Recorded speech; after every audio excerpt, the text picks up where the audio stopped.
ብዙ ግን በኢትዮጵያ ባህላዊ ንባባችን እንደደከመ ይነገራል።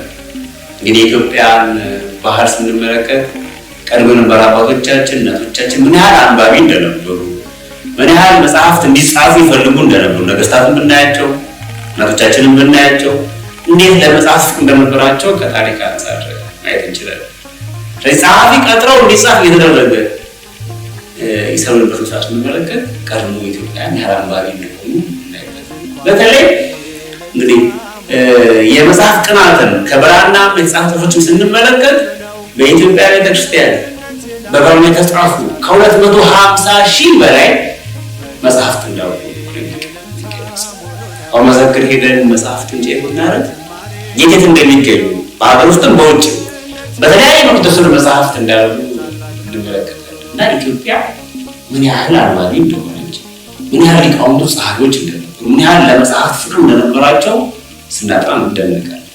በተለይ ኢትዮጵያዊ ጃንደረባን የሐዋርያት ሥራ ምዕራፍ 8 ስንመለከት የምናየው ይህ ኢትዮጵያዊ ጃንደረባ ያነብ የነበረው የሐዋርያት ሥራ ነው።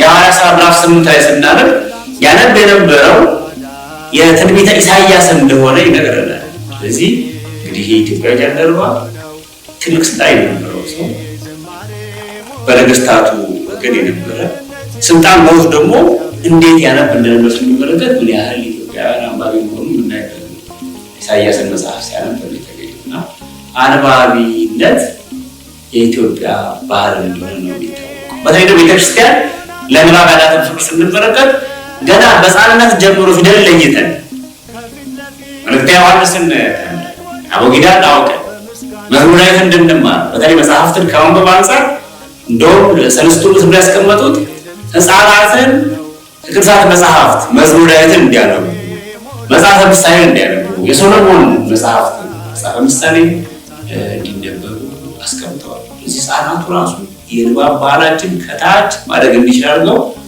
ሻባገን ያስተማሩ ማለት ነው። ስለዚህ ኢትዮጵያ ንባብ ላይ የምታወቀው በዚህ መልኩ ነው። ኋላ ስንመለከት ግን የንባብ ባህላችን እየደከመ እንደመጣ አልፎ አልፎ እናያለን።